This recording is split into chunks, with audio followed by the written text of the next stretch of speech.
Pantone just declared the color of the year peach fuzz, meaning this color.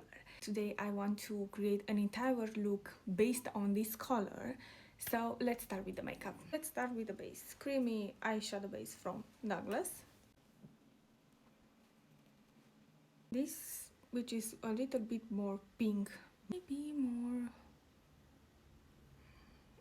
yeah, it is better because it shows on my skin, and a little bit more matte, which is really good, but this window. I will try to maintain this very neutral type of color and with a very more of a neutral type of makeup. I have a tendency to saturate colors just because I like them more like that, and they pop more when they are saturated on my skin because I'm so white. But I also want to have it more on a pinkish side, not yellowy side. Now that little spot here will be saturated with glitter because something needs to spark, and this is the perfect place.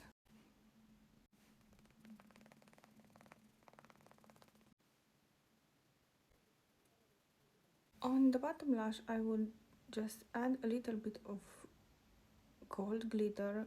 It's very gold, but it will add a little bit of more brightness to this look and will create the contrast that I need in order to just feel like it's matching me because these kind of colors are not the usual ones that I adopt in my makeup.